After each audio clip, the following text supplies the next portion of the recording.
Hello everyone, my name is Roy Cornwall. The date is June the 13th. That's a Thursday, 2024 at 12 o'clock noon. Um, this is a continuation from, this story is going to be called Big John 2. Uh, uh, I was living in my Grandpa Pappy's cottage. Which 3 generations later, there were still no paved roads to our cottage. This cottage was deep in the bush, and I lived there with my wife. Um, and I had a dog. He was part lab, part spaniel, so he looked like a lab, but he was a little bit smaller. Um, it's funny when I first we haven't heard from I call them the clan because there was a girlie and her 2 boys, and I haven't heard from them in just over a year. I'm really worried about them. I used to go out in the bush looking for them. I can't find them. I don't know what's going on with them, right? So I'm really sad about this. These were my friends. Um, okay, so uh, by now, 3 generations later, we had two neighbors, one on my far left and one on my far right. Both were 50 acres, so it was a big piece of property these people owned. And I owned 100 acres. So between the three of us, we owned all the land for a long way around. And we used to have get-togethers because we're so far in the bush we don't know anybody. So the three of us would get together, and usually it was at my place. I have a big fire pit out back, and we'd have a big bonfire and have like a little party around the fire. Well, it came time. Uh, oh, the kids went to bed. Not my kids, the neighbors. They were they took them to bed, and they came back. And I was known in the area for telling stories to children and and to the neighbors at the bonfire. I would tell stories. So the adults are all coming back to the fire to hear some stories. And the alcohol came out, and because the kids weren't there, and we had like an adult party there. Well, uh, my next door neighbors, both sides, we all got along pretty good here, you know. They said to me, they said, tell that story about Big John. Because up till now, they thought this Big John story was just that, a story. Uh, I told them all about my pappy and Big John and Girlie and what happened in the bush that day. And they took it as being just a fictional story. And at the end, I'd laugh and I'd just walk away, right? So, yeah. Uh,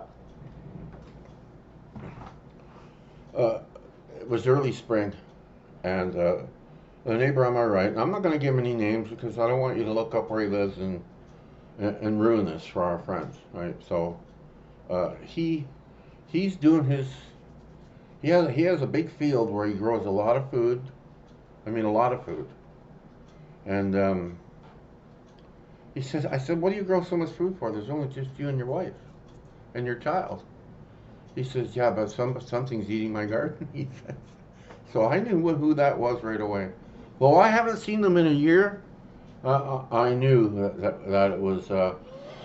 I'm gonna call Big John's boys King and Kong. Okay, and I go over once in a while. It's a bit of a walk, like almost 5 miles to this neighbor's. So I would take my trail bike and I'd go over and say hello to him once in a while. And this time he was out in the field plowing, right? And I'm just coming onto his property. I can see him in the distance and the smoke coming up from him plowing the ground and stuff. And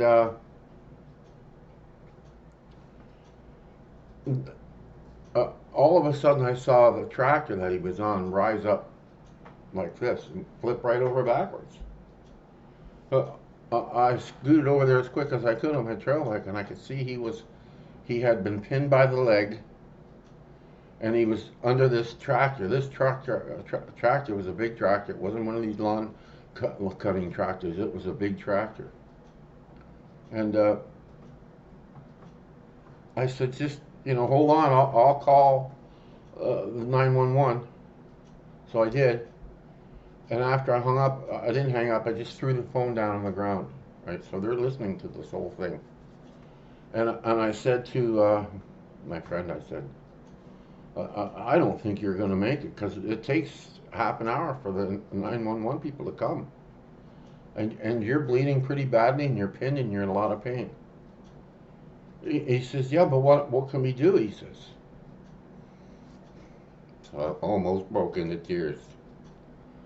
I turned my back on him, and I did the old Tarzan yell, because I had trained these girlie and her two boys to come when I did this. It meant that I was in trouble.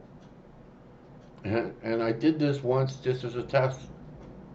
And they came through that bush like it was a lineman coming through the front line of a football field. Trees were each stiff armored tree, and it would just go right over. These two boys, they came to the property, and I told them they could understand a little bit. I went, it's okay, but and I let them know that as best I could, that the next time I do this, it won't be fake. I'll be in trouble. So they weren't mad about that or nothing. So, okay, here's my friend under the tractor. He's screaming in pain. So I turn my back to him, and oh, man, I only had to do this.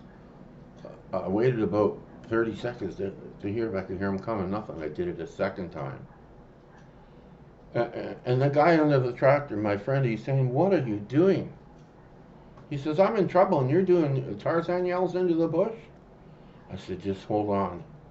And just after I said, just hold on, I heard trees crashing. I mean, these were big trees, and it sounded like a whole army coming, right?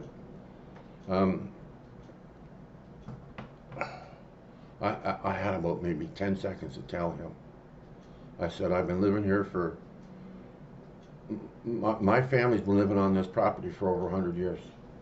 I said, we've made friends with a Sasquatch out here in the bush. He goes, a Sasquatch? He's in a lot of pain. He's screaming. His tears are coming down his face. And I'm in this pain. You're talking about Sasquatch? I said, yeah. Do you hear that crashing in the bush? He said, yeah, they're coming here right now. And they're going to save you. They're going to save me. I'm under this huge tractor. This guy's under this huge tractor. And he can see no way that this tractor is going to get lifted off, and not without a crane.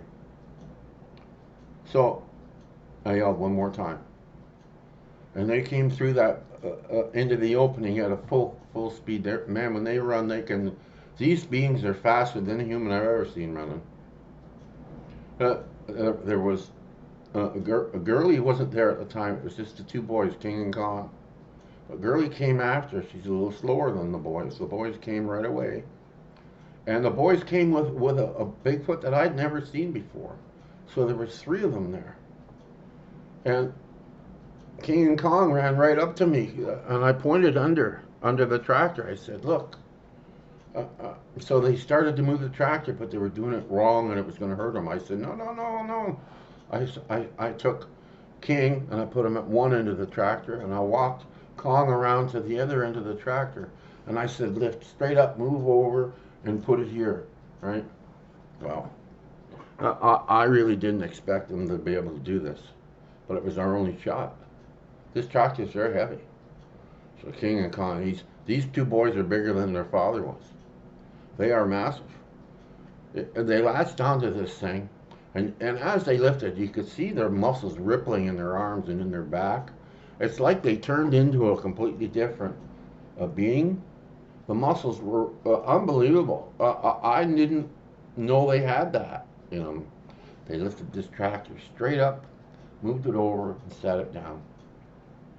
And then the three of them looked down at him. They were going to pick him up. I said, no, leave him there because he's injured, right? And I'd forgotten. I threw the phone on the ground, and the 911 was listening to all of this, right? So and now I can hear the phone. They were talking on the phone, trying to get my attention. I picked the phone up. Sir, this is 911. What's going on out there? Because we have an ambulance coming, and we don't want to send him into a dangerous situation. I said, the man's had his leg pinned. He's out from under the tractor now. And I said that we still need the ambulance, but it's not as urgent as it was. The lady on the phone, she says, "What was all that? What was all that I heard about lifting the tractor?" I said, "We didn't lift it." I said, "We dug a hole. He crawled into it, and we walked out, pulled him out that way." So the next thing, she says, "We've had reports of Bigfoots in that area. Have you had any sightings of Bigfoot?" "No." "A Bigfoot." I started making fun of her, right? So after the guy went to the hospital, they came and got him and took him to the hospital. They got him back home. He's got a cast on his leg, and he's walking around with crutches. And he says to me, he says, "How long have you known about these creatures?" I said, "My pappy, his pappy, and his pappy all knew about them. They're friends of ours at the house. Please treat them kindly," I said. "They're good people to have around. Look, they saved your life." He says, "Yeah, how do I show gratitude to them? And can I see them again?" I said, we can get them over, but you got to come over to my place. They don't like going places they've never been before. They like to keep their situation hidden," I said. So I said, "I'll come over in the car, and I'll pick you up, and we'll go over and we'll have a bonfire that night." So there was him, his wife, my wife, and me, and his little boy. There was a little boy on his side there. It wasn't a little girl, it was a little boy. And he was about 10 years old. So we're all sitting around the fire, and I said to my next door neighbor, I said, "Does he know?" He says, "Yeah." He says, "I told him as much as I know. What I know, he knows," I said. So then I told him the little boy and the next door neighbors the story about Big John and how he saved my pappy's life and all that, right? So by the end of the talk we had, a man he says to me, he says, he was drinking, he had a beer in his hand. He says, "I thought you said we could see them again." I said, "Yeah." I said, "If I know these beings are about 100 feet off into that bush," and he got real worried and looked. I said, "Don't worry." I said, he would not have saved you if he didn't want you to be your friend. He would have torn you to limb from limb if he hated you." So he says, "Can you call him in to the fire?" I said, "Yeah, I can." I said, "Are you ready for this?" Being in pain and have your mind clouded with that is one thing, but to have them standing right in front of you and you're not in pain, that's another. I said, "You mentally ready for this?" He goes, "Yeah." I said, "What about your boy?" And I call him by name. I said, "Are you ready for this?" I said, "These boys are very big. They're both about 12 feet tall. They're twice as tall as I am." I said. He goes, "We're ready." He says, "I gotta say thank you to them," right? So when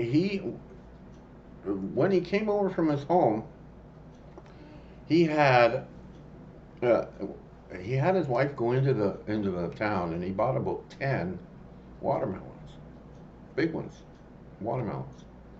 The wife was, I remember she was screaming at him like, "These things are heavy, you know, and what do you want 10 watermelons for?" So, okay, we're up backtrack. We're all around the fire now, and the 10 watermelons are there. And he says, well, okay, we're ready. Call him in. Uh, how do you call him? I said, the same way I called you. I call for help for you. I turned my back on the fire, walked off about 10 feet so that the firelight wasn't blinding my eyes, and I'm looking into the tree line of darkness. And I did another Tarzan yell. See, when I started this, I couldn't think of anything else to say. So I did the Tarzan yell. So I did a Tarzan yell, not a loud one, right? It was quiet and soft, so they knew there was no danger, right? And I went back and I sat down in my chair. And he says, well, because there's no noise or nothing. I says, well, I said, they're just looking right now because they see you here and they don't know whether to trust you or not. So it was about 5 minutes later, one of these trees started going like this. I said, my pappy told me that's a doorbell for them. I said, that's to let you know they're coming so you don't freak out. Right? They know they scare us. Right? So, Big John, not Big John, sorry, King and Kong both stepped out of the bush together. Man, these boys are big. Uh, I've seen them a number of times and I still can't get over how big they are. They're just massive, these two boys. So, they started walking over towards the fire. And who steps out of the bush behind them? Is Girly. I got really excited. I hadn't seen Girly in over a year. I got up from the fire and I ran right over to her out into the darkness. And I put my arms around her and I gave her a big hug. Now my next door neighbor, he's going, what is going on here? Because he was ready he couldn't run, but he wanted to run.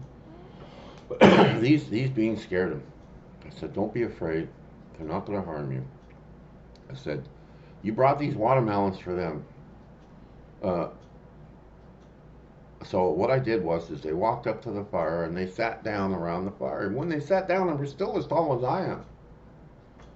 And each one of these, I walked over, I took a watermelon, and I gave it to each one of them. They cracked it like an egg. They cracked it like it was an egg. You know how easy it is to break an egg? Well, they did that. And they cracked it in the quarters, and they ate it right there around the fire with us. While that was going on, my next door neighbor, he lowered his voice to a really soft voice. And he got eye contact with each one of these beings. And he lowered his voice and he says, thank you. He says, if you ever need anything, I'm your friend. Now, they knew what friend was. They knew that, right? So,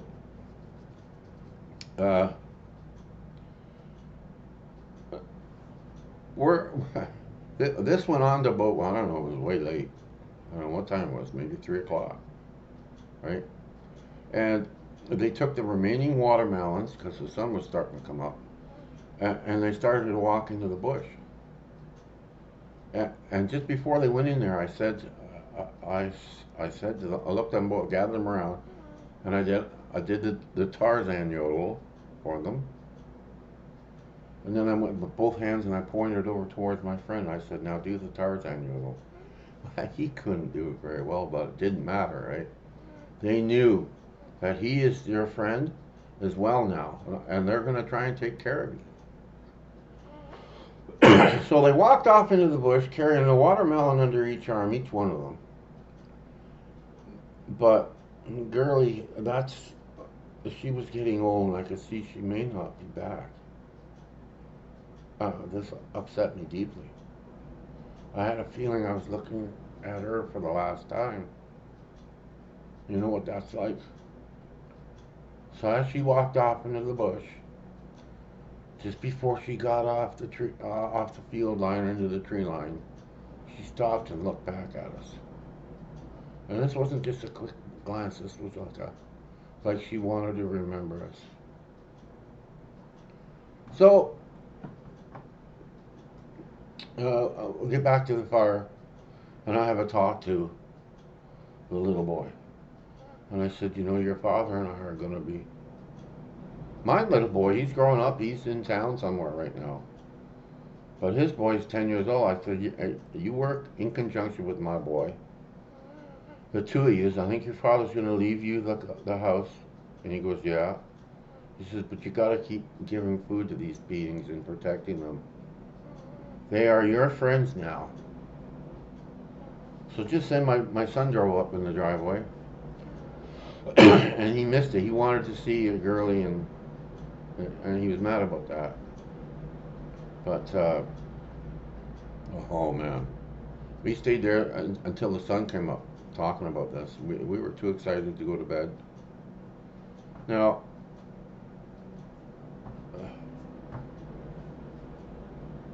the the the emergency workers came because we told them he was pinned under a tractor, and they looked at the tractor and they said, "Well, how did he get out?" They're talking to us. How did he get out from under that? I said, "Oh, he just crawled." You know, I wasn't gonna give him any information about this, so uh, I never saw Curly again. That's the last time I saw her. And well, the boys, they kept an eye on us. I think we were their only friends. So uh, I was hoping to see a girlie pregnant again, but she wasn't. So I sure hope this isn't the end of our friendship, because these beings are just going to get old and die away. So my next door neighbor and I became very close. We became very close. I helped him with some of his chores because he had a broken leg. I got him over the hump, and but I was the only guy he could talk to about him and his wife. Now, his wife, I gotta admit, his wife never screamed once. I guess I prepared her well enough that she was ready for this. These creatures are 12 feet tall. Do you know how tall that is? Your living room ceiling is 8 feet. Add another 4 feet on top of that. And that's how tall these guys are. There's two of them. So, I think that the boys were a little afraid to come there by themselves without Girlie. Girlie was slow. She was coming, but she's a distance behind, right? So, they left. I knew I was going to see the boys again. I call them the boys. But one's king and the other one's calm. Because they're just so big you can't call them anything else. So we'll leave it at that for now. And I'll keep you updated on whether I see any baby Sasquatches around. I sure hope we do.